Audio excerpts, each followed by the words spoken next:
Good to see everybody, and thank you for joining us this morning. I want to thank Council President Hardin, Chief Quinlan, and Asleen Rodriguez from the Civilian Review Board Working Group for joining us this morning. Well, many of us woke up this morning with a renewed sense of purpose and optimism. A new year and a new president does not erase the past nor ease the pain felt by those who loved Casey Goodson Jr. and Andre Hill. Their deaths at the hands of law enforcement, the waning days of 2020, still weigh heavy on my and all of our hearts. It is the calls for justice and police reform that follow that continue to spur us to action, to implement change and stop the senseless killing of Black men in our city and in our communities across this country. And when our officers are involved in a shooting, when they use force or there's a question of judgment, it is imperative that we have the facts, the evidence, to try to make sense of what happened, understand the truth, and to hold ourselves accountable. This, in part, was the motivation behind my push to implement body-worn cameras in the first term of my administration. Since that time, not all that long ago, body-worn cameras have become the rule, the standard, not the exception. What's more, it is the community's expectation that cameras will be on, recording, with audio when it matters most. In December, we were made painfully aware of some of the shortcomings in our own body-worn camera technology, policies, and training.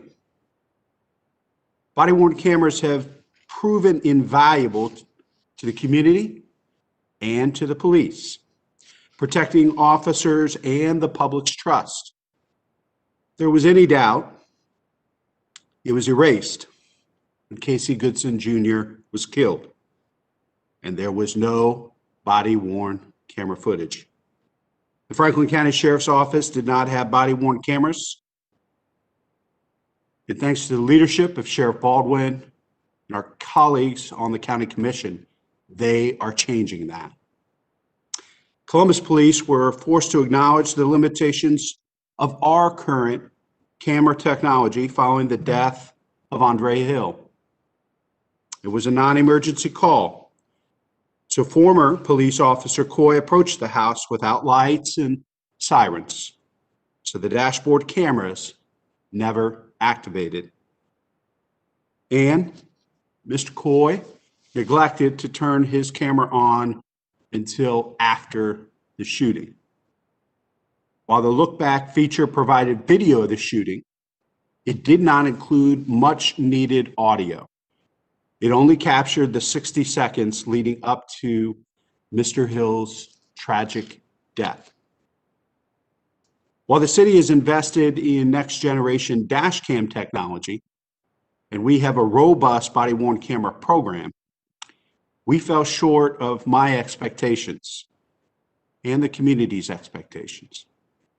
Today, we're committing to change that, and we're announcing an investment in new technology to ensure we have body-worn camera footage when we need it the most.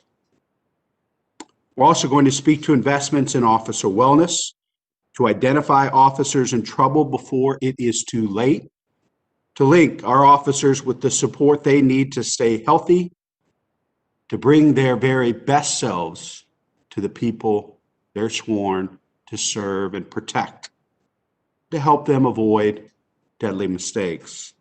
Chief Quinlan will speak to this effort in just a few minutes.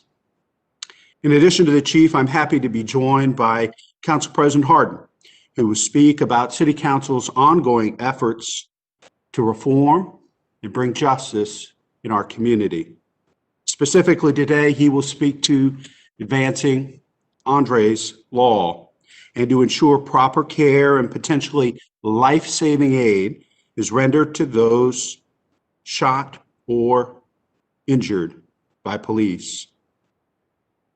And before we end, you'll hear from Asleen Rodriguez, who will speak to how all of these changes and many more are part of our ongoing efforts to change how we police, restore community trust, and keep neighborhoods safe. Asleen was a member of our Civilian Review Board work group, and I'm grateful for her service and for joining us today. We first began outfitting Columbus Police with body-worn cameras in 2016. And while we invested in the best camera system at the time, as with all technology, body-worn cameras have since improved.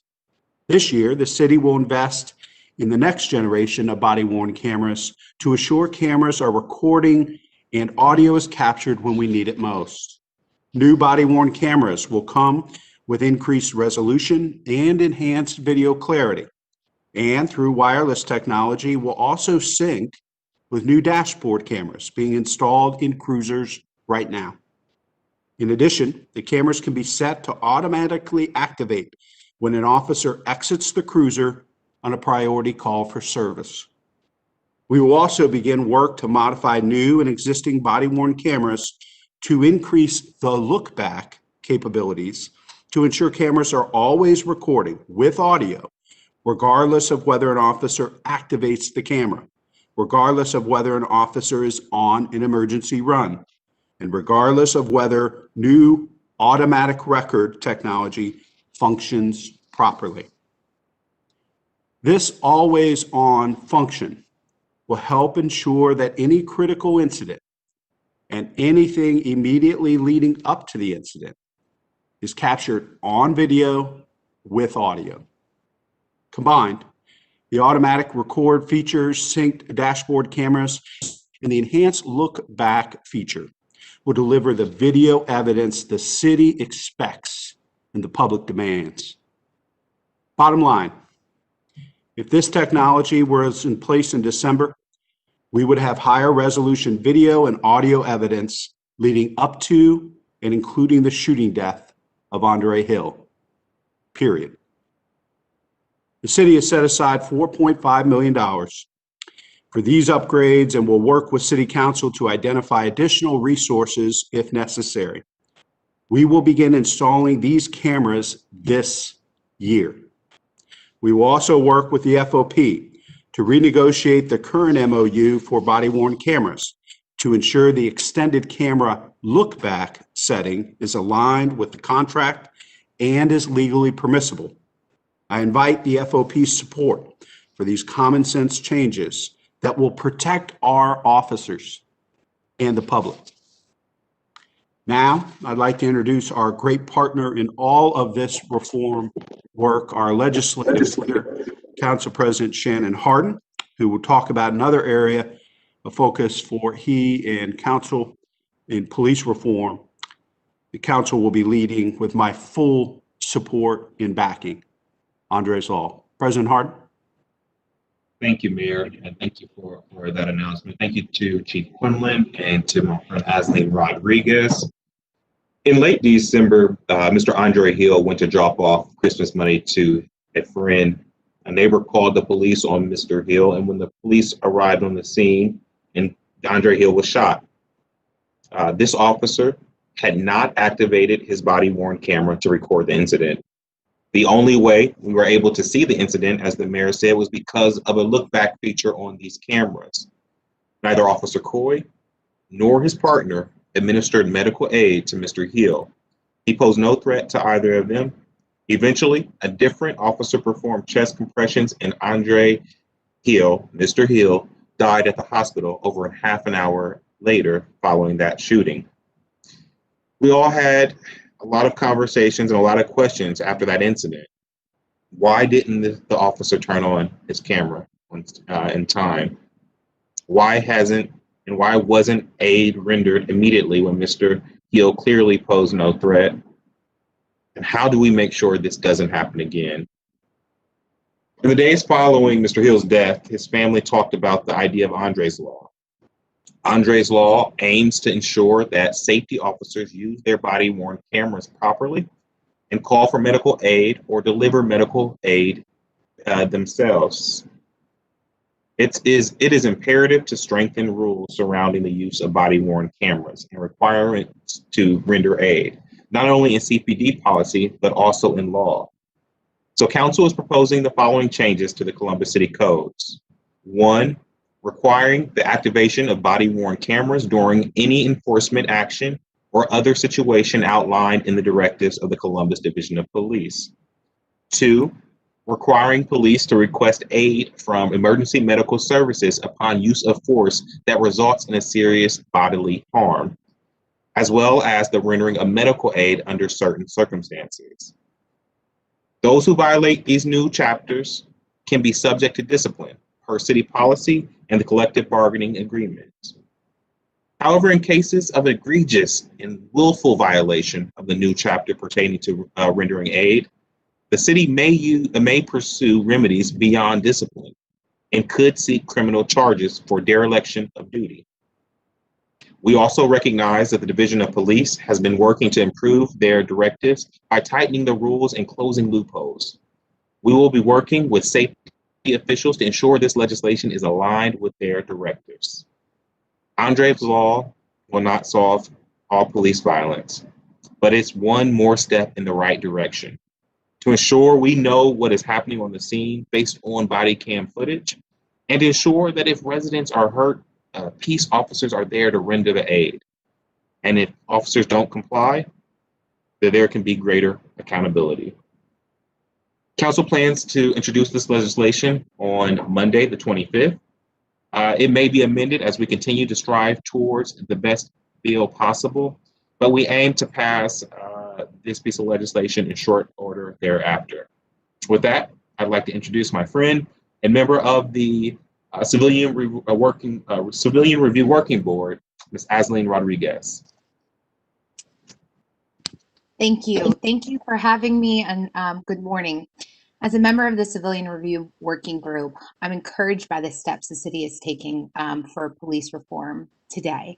These are critical steps that will ensure that communities can restore their trust. As Mayor Ginther said, having facts and evidence is crucial. I and my fellow board members learned a lot during the process. We looked at our peer cities, we looked at best practices, and those best practices were meant to be implemented so that we can truly have accountability, to account for one's actions, and to bring, as the mayor said, to help our police officers bring their very best selves to serve and protect. And this is about restoring community trust.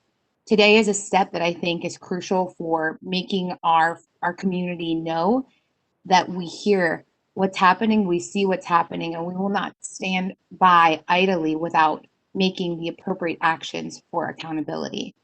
I look forward to continued discussions within our community of how to build this trust back, and also how to be supportive of those within the force that need the help they need to overcome whatever hurdles they're having so that they can bring their best selves to work. I appreciate this opportunity, and I truly, truly look forward to making our community amazing for everyone. And it is now Thank you, Ms. Sorry, go ahead. No, I just wanted to thank you for your service, and that all that you have done, all of your colleagues that worked on the work group with all those recommendations. Incredibly important work. As you probably know now, there were over 200 of our neighbors who applied to serve on that Civilian Review Board. And I think it's in large part because of the clarity, the focus, and the hard work of you and your colleagues that were part of the work group. So just want to thank you for that. I want to turn now to our Chief of Police, Tom Quinlan, to ask the Chief to talk about our investment in new technology to help support our officers, to help them deal with the incredible rigor and stress of their jobs in serving the public, and to help avoid deadly encounters. Chief Quinlan, thanks for joining us, and look forward to your update. Thank you. My thanks to Azleen Rodriguez for her work and Council President Hardin for his leadership on this law. And thank you, Mayor, for this opportunity today. Body-worn cameras by officers have proven to be an asset, not a hindrance to officers and the public, for safety, for transparency, and for accountability. I welcome new technologies and body-worn devices that will improve the field of vision, the battery life, the storage capacity, automatic activations, and the ability to live stream an officer's interactions to supervisors in an operations center. This will also prove very valuable as we work towards acquiring a real-time crime center by allowing officers' encounters to be viewed in real time from an operations center where analysts can begin developing leads and persons of interest based on what is being shared from the field without taking an officer away from the immediate task at hand. I'm also working with members of the Chief's Community Advisory Panel to develop a method of analyzing officers' interactions with the public so we can better serve our community and better train our officers by eliminating blind spots we all experience. And that'll be done through a proactive outside research on body cam interactions. Over the past summer, I submitted my 2021 budget request for consideration. My request included the latest technology for body-worn camera systems, but also included the recommendations for Matrix and the Columbus Community Safety Advisory Commission that focuses on officer wellness and early intervention systems, as well as advances in technologies needed to generate greater proactive time for officers on patrol. Two important components of the recommendations are being discussed here today. One is the early intervention system that I am seeking to implement. Currently, we have an outdated system called the Employee Action Review System that looks at isolated incidents of citizen complaints and uses of force over time, but always in the distant past, never in real time. Rarely has this system identified an officer in need of an intervention or developed a performance improvement plan that has proven effective to remedy the concerns identified. This new system I am seeking will be more of a dashboard system where supervisors will be able to check in on their officers from a wide array of areas that might be more predictive of an officer in need of an intervention for their wellness and for the public good. The intervention system will more accurately balance an officer's on-the-job experiences and performance with areas, as we've learned over time, lead to an officer needing assistance. Areas considered simultaneously include such reviews as performance evaluations, training, uses of force and citizen complaints, internal affairs investigations, and community engagement. Further, human resource concerns like the number and severity of injuries, sick mark-offs, address changes, and notices of financial defaults may be examined. Another key area to review focuses on the number of critical incidents and the nature of those incidents officers experience. For instance, consider an officer has recently been a first responder on a SIDS death, a teen traffic fatality, 3 overdose deaths, 2 homicides, a suicide, and 5 domestic violence calls, all within a month's time. Looking at these critical encounters, has the officer had a change of address, numerous sick mark-offs, or recently missed training or failed recertifications? These are the officers we want to engage in an early intervention and offer resources to assist them through whatever their struggles are in their personal and work life. When officers are distracted by the normal pressures of life we all endure, but also are bombarded with some of the most intense and gut-wrenching encounters officers far too often experience on the job, we need to ensure their well-being so officers can ensure the public's. This system is designed to be non-punitive. It is designed to help officers so they are better prepared to help the public. This leads me to the update on the Joint Police Fire Wellness Center that the mayor is providing to first responders in our community. The 5,600 square foot facility is located on the near east side of town. This center will increase resiliency of Columbus first responders and is intended to reduce traumatic stress symptoms and general stress in our personnel while promoting highly effective first responders for our residents. The center is for both police and fire responders, where there will be access to peer assistance members, employee assistance, professional counselors, division chaplains, and other resources to help ensure the emotional health and healing. Personnel will be able to use the facility to debrief critical incidents used to learn lessons going forward. Officers are people who experience hardships in life like all of us, but officers also are exposed to some of the most horrific encounters people commit against their own family members, against vulnerable populations, and to one another. It is vital we provide these resources to our officers so officers who are responding to the public's calls for service arrive prepared for, respond appropriately to, and go beyond the call. Thank you, Mayor.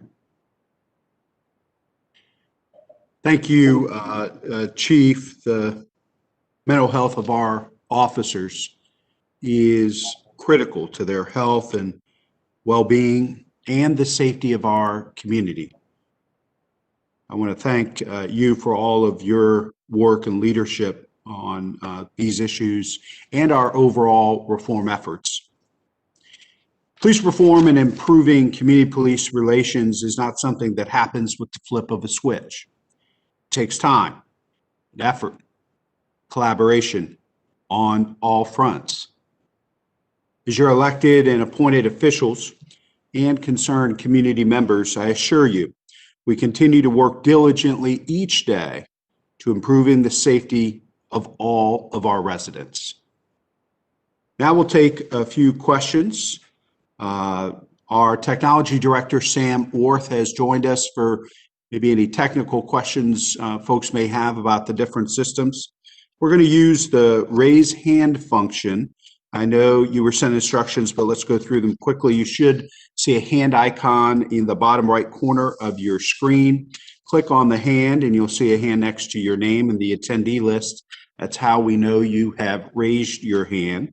We'll unmute you to ask your question. Please tell us your name, what media outlet you're with.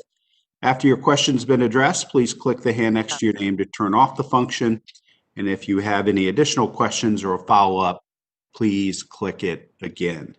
With that, we'll take your questions. And I think the first question, is it from Bennett Haberly? Yes, can you guys hear me okay? Yes. Hi, this is Bennett Haberly with WBNS 10 TV. My understanding is the current 60-second look-back feature that we have on the body-worn cameras was something that was negotiated between the city and the police union. So I guess my question is, knowing that that technology already exists, that we could have had a longer look-back feature, how much responsibility falls on those who are currently in charge versus just the need for new technology? Well, I think, clearly what we've shared today is the need to amend that MOU. The people have been very clear that they want police reform and accountability. I think we have made that clear as well. And the FOP needs to decide if it stands with the people or not. I have complete faith that body-worn cameras have done a great deal to protect our officers and the public. And this additional change, I think there's going to be widespread support for, and look forward to a very expedited amended MOU process with the FOP. This is a separate item from the FOP negotiations. Next question, Bethany Bruner. Good morning, Mayor, city leaders. This is Bethany Bruner with the Columbus Dispatch. You said you wanted to have these new body cameras implemented by the end of the year. Can you talk a little bit more about what that timeline looks like? Who has to approve what and when, and how realistic a timeline there is? When within the year could people expect to see this technology on officers' chests?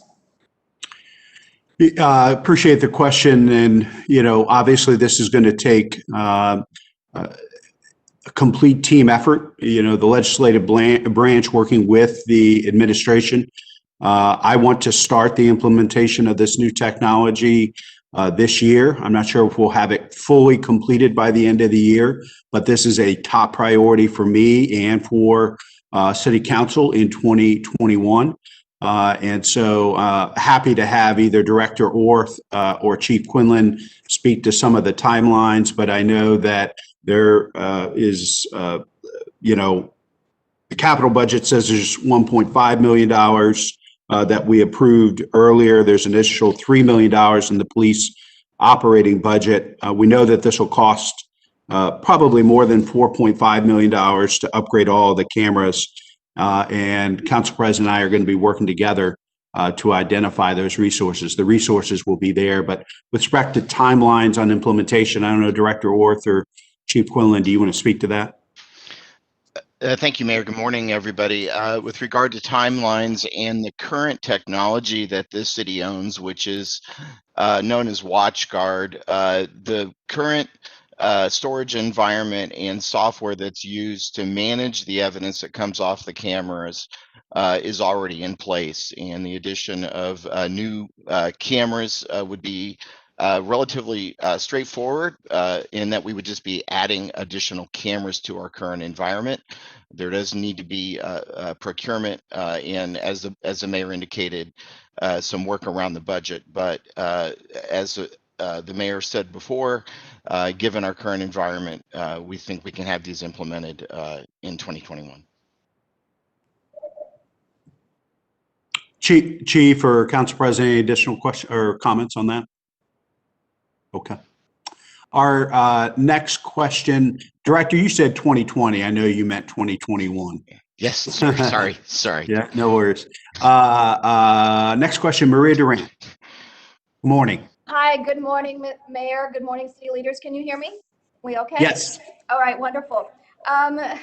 This question may be directed best to the chief in talking about early intervention. Chief, have you already looked into how many officers that you believe that would already need this type of intervention? And would this be a recommendation, a requirement? Can you talk a little bit more about that? Yes, thank you, Maria.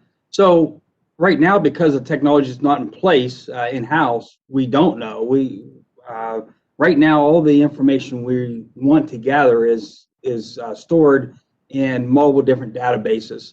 And someone, human time has to sit down and try to go through 1,900 officers and multiple databases to try to collect that information, analyze it, and pick out someone that might be in need of an intervention.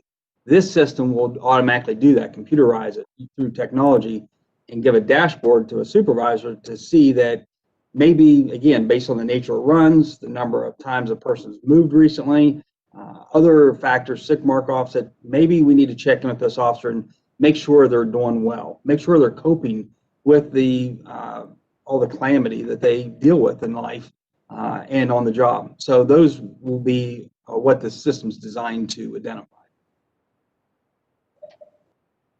Thank you, Chief. Our next question is from Adrian Robbins. Good morning. Good morning. Thank you so much for taking our questions today. I have a question for Council President Hardin and also Chief Quinlan. When it comes to Andre's Law, you said that this is something you'd like to see in Columbus, but also, I assume, statewide. Are you still hoping that we could see a state law that mirrors what you're talking about at the city level? And for Chief Quinlan, is this something, after hearing what the Council President laid out, is this something you and your officers would support? President Hardin. Thank you, Mayor. Thank you, Adrian, for the question. A lot of the things that we are talking about in terms of police reform we would welcome state partnership and state engagement on. Some things are just completely outside of our control. I know that I've heard from some of our legislative leaders, specifically from the Ohio Legislative Black Caucus, that they are going to advance a version of Andre's Law, and we would be happy to share where we are right now, what information the process that we have gone through and working with the city attorney's office, the mayor's office, the department, and being responsive to the family to get to where we will be on Monday for first reading. Chief. The only thing I would add before I have the chief speak to this, at Andre Hill's homegoing, President Hardin, Representative Erica Crawley, Congresswoman Joyce Beatty, all committed at different levels to work together in leading the charge. And so I want to thank Representative Crawley and Congresswoman Joyce Beatty for helping to lead the charge at the state and federal level on a parallel track with the council president here locally. I just wanted to acknowledge them. Chief? Thank you, Mayor. Thank you, Adrian, for the question. Short answer is yes. We will support legislation. Bottom line is officers take an oath to support and obey all the laws and ordinances of the city of Columbus and the rules and regulations of the Division of Police. We don't write the laws, we follow the laws. So if it becomes legislation, we'll absolutely follow that. I appreciate Council President Hardin giving me a seat at the table to help craft what the actual language and expectations are, so we make sure we can implement the law in its full intent. Our next question is from Matthew, is it Herchik? Yes, Matthew Herchik with NBC4. Thank you guys for taking my question. Mayor, first off, you mentioned negotiations with the FOP. Can you give us an update about where those negotiations stand? You've been outspoken about wanting to see changes to give the city more flexibility in terms of discipline. Can you give us an update on that? And Chief Quinlan, just how important is that for you on a day-to-day basis, and how important is that flexibility for what you do in managing all those officers? Well, I appreciate the question, and you're absolutely right. This negotiation process is critically important for us to see through the will of the people who overwhelmingly voted for reform and change. 75%, 74% of the people of this community voted in support of issue 2, which is creating a civilian review board with independence, the ability for independent investigations and inspector general with subpoena power. That is my top priority as we go into negotiations with the FOP. There are many other things that we have made priorities for negotiations.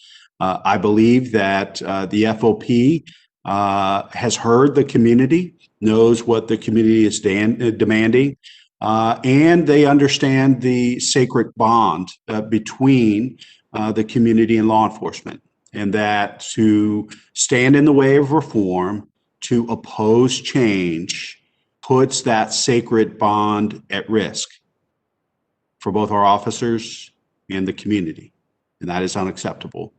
So I look forward to negotiating in good faith, but focus on change and reform to make sure that we can move this entire community forward together.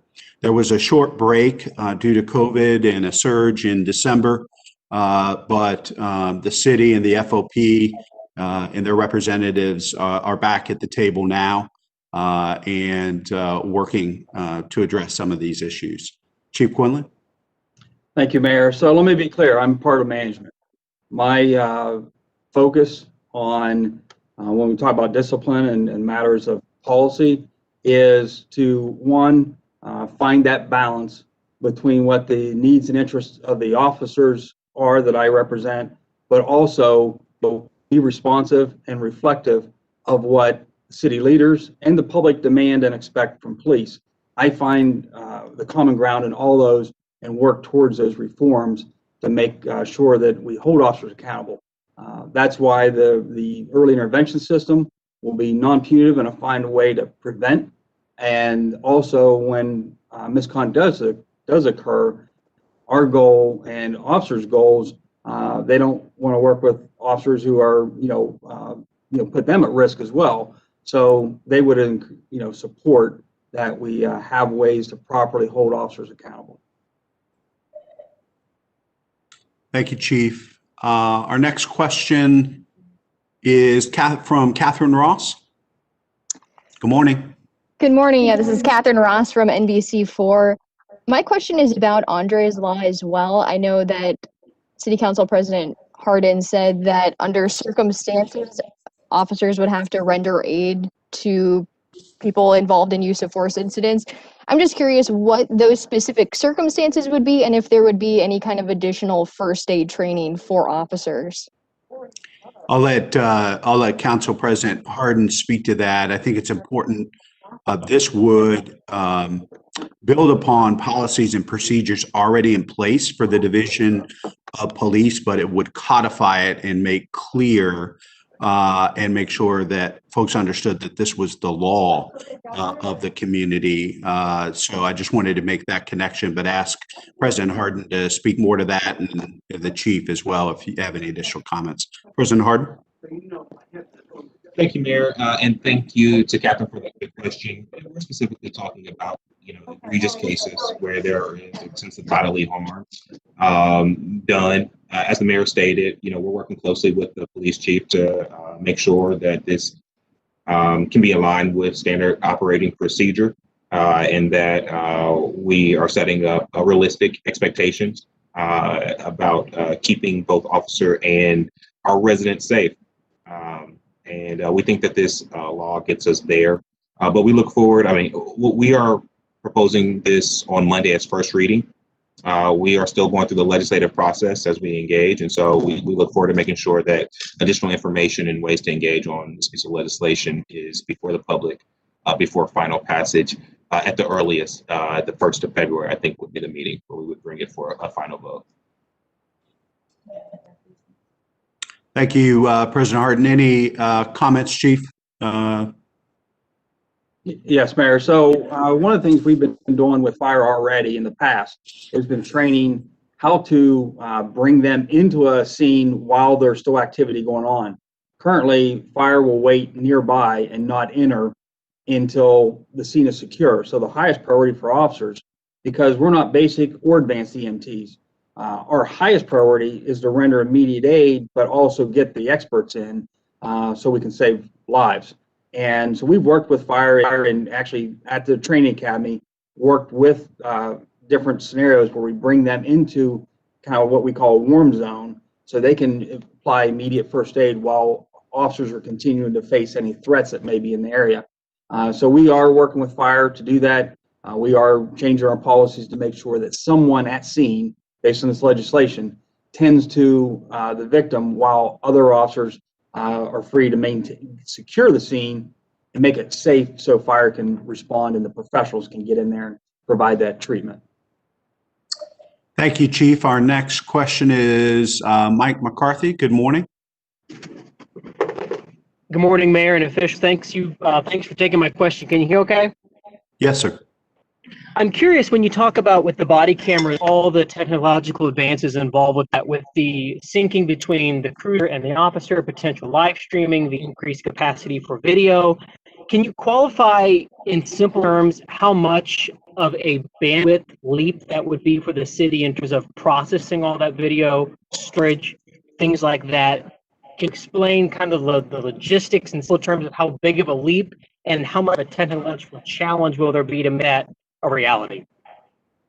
Appreciate the question, Mike. And a man needs to know his limitations. So I will now turn to the technology director to speak to some of those questions you raised, Mike. Good morning again, Mike. Thanks for the question. As you indicated, the newer cameras, the second generation cameras, do process at a higher quality, so better image quality and faster frame rates. So it does take more storage capacity to do that. The current cameras, compared to the newer cameras, have roughly double the number of pixels or information in the images. So it does take more processing power, more network capacity to transfer those videos into the evidence storage systems. We do have high-speed networks in the police substations and across the city, all connected together. So we're prepared to handle that additional capacity that's going to be required with the new cameras. And then lastly, the newer cameras also have networking technology built into the cameras. The current environment, officers have to go into the police substation to transfer the video. The newer cameras because of the networking connectivity in the cameras, will allow that video to be transferred either in their cruisers or in their cruisers in the substations. So the city networks are essentially built to handle that additional capacity, as you point out. I think the important part, Mike, that both your question and the director's response, I think reinforces that this is ongoing. This will be a journey, not a destination. Once we get the most up-to-date technology to help with accountability, oversight, transparency, we will continue to monitor enhancements and investments that need to be made. I know the Council President and I are committed to this for the long haul. This is not a one-time fix or upgrade or solution. But I appreciate the question, Director, your response. Bethany Bruner. Thank you. I appreciate you giving me an opportunity for another question here. I wanted to clarify one thing real quickly, that this would replace the current cameras. Ultimately, this isn't going to be in addition to. But I also wanted to talk about having officers render aid. I've heard from officers who say that their first aid kits, either at the substation or in their cruisers, sometimes they don't even have enough Band-Aids if somebody were to cut their hand. Is there going to be more given to officers so that they are capable of rendering aid, tourniquet kits, things like that, to help in these situations while they're waiting for medics and waiting for those scenes to be secure for them to get in? Or are we just simply going to ask them to put a hand on somebody's shoulder and say somebody's coming? Well, I appreciate the question. The first part of the question, I believe, Director, I could even answer, and that is that these would be in replacement of the existing cameras. This would not be another camera. And second of all, the short answer is yes. We're committed to making sure that our officers, I know the Council President made this very clear to me, that the resources will be provided by he and his colleagues, and we will direct the chief and his team to make sure that the supplies, the resources, but also the training is available to our officers. President Hardin, any additional comments? That's exactly what I was going to answer, yes. Nick Evans, good morning. Hey, can you hear me? Yes, good morning. Great. So I know that I've heard from President Hardin already. He said that one of his top priorities is developing an alternative to police response. And I'd love to know what you think, Mayor, and what you think, Chief Quinlan, about whether or not you're on board with that sort of thing. I know we've got mobile crisis response units, we've got REACT. I know there's, I think, like 20 FTEs coming in the next budget. Those are all kind of small efforts. I wonder where you guys stand on a robust sort of alternative to police response. Well, I wouldn't classify the things that you just spoke to as being small efforts. They're very significant and have made a huge difference in the lives of the people they've served. I think in large part, we'd like to build on that. We'd like to expand that. And I am working closely with the Council President. He and I talk regularly. What we're committed to is getting the right response at the right time for people in need in our community. That may or may not be law enforcement, or it may or may not be the first folks on the scene. We need law enforcement. Our police officers play a very critical role. They are incredibly important to this community and the safety of our community. But we cannot continue to expect our officers to solve all of our community's problems. And it's important that we give a significant amount of thought, listen to the community. The Council President and his colleagues are engaged in an unprecedented process around public safety, hearing from hundreds and thousands of people about what that right response at the right time looks like, and what our community's expectations are moving forward. But it is not an either or, it is and. And we believe that having the appropriate response, the right response, will make our officers more successful and make our community safer. And so we look forward to working with him and his colleagues as we develop that. Chief Quinlan. Thank you, Mayor. This is a very important point, Nick. Both Mayor Ginther and Council President Hardin have always been very clear on this point, and I want to be clear as well. Over my career, 30 plus years in law enforcement, things have constantly changed. Technology is constantly evolving, uniforms, training, hiring practice, everything's changing. The only thing that hasn't changed in my 30 years is the fact that every time we face a new dilemma, it becomes a law enforcement problem. It's always put more law enforcement on that.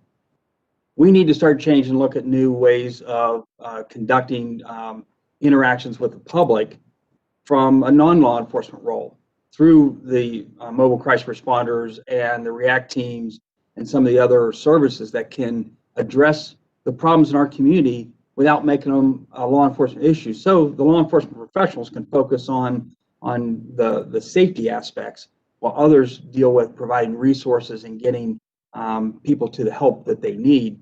So I think that's the one thing that's been missing over my time in policing, that we're now finally being responsive to the public and making those changes.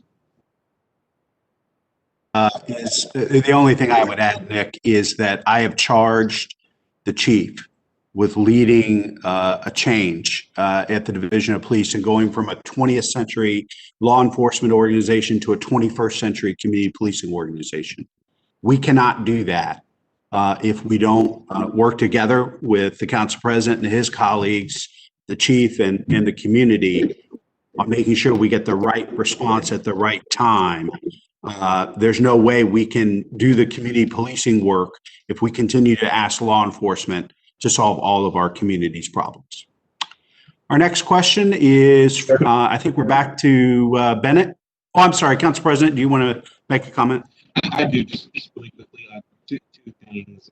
One, Nick, I appreciate the question. It is my number one priority, but I also appreciate the mayor's engagement and leadership on this issue.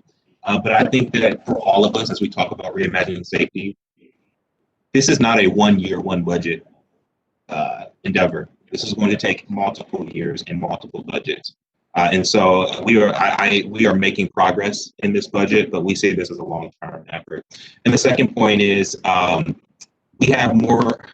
I'm doing a plug for our next town hall, which will talk about these things. So we have a town hall tonight at 5:30, where Councilmember Dorans will talk about civilian review. But then on the 27th, Councilmember Tyson and Councilmember Favor will host another town hall on mobile crisis response unit that is talking about alternative crisis responses. So just wanted to add that. Thank you, Mayor. Thank you, President Hardin. I think we are back to Bennett. Yes, thanks for the follow-up. One question I had was just for clarity purposes. Council President Hardin had mentioned that Andre's Law would address, the ability to have discipline. I'm assuming that means up to termination. And the other question was just, do you guys have a response to the FOP's statement, basically saying that that they're open to discussions on this, but that they mentioned that they felt like the city was sort of disregarding and attacking the collective bargaining process? Well, I'll speak to the second point. I don't know if President Hardin, if you want to speak to the legislation itself, but we don't subscribe to that. We are negotiating in good faith on many other things with respect to the look back provision of the existing cameras. That was separate from negotiations. It was a separate MOU. We look forward to amending that MOU as quickly as possible. Common sense, it's in the best interest of the officers and the community. We look forward to getting that done. And that's all I've got to say about that. President Hardin. Thank you, Mayor. Just again, this is for cases of egregious violation of the new chapter pertaining to rendering aid. The city may pursue remedies beyond discipline and could seek criminal charges against violators for dereliction of duty. And this would be different, that discipline would be considered separately from use of force itself. So I think we have one final question, but folks can feel free to reach out to the Council President's office or to Robin Davis in my office if you have additional questions, but want to respect everybody's time this morning. I think our final question goes to Maria Durant. Hi, Mayor. Thank you once again for letting me ask a question. Just real quickly, this goes back to the body cameras. Can you talk about how that process is going to work on getting those cameras? Who's going to provide them? Will this be a process where you have to bid them out? Director Orth, do you want to speak to that process? I know there are a couple of options that we're considering that might have different steps associated with them. But Director, you want to speak to that? Thank you. Thank you, Mayor. Yes, there are a variety of procurement options that we would consider, both including our RFP, a request for proposals, and potential use of state term schedules where these cameras are contracted. So several options, but likely going to be a request for proposal.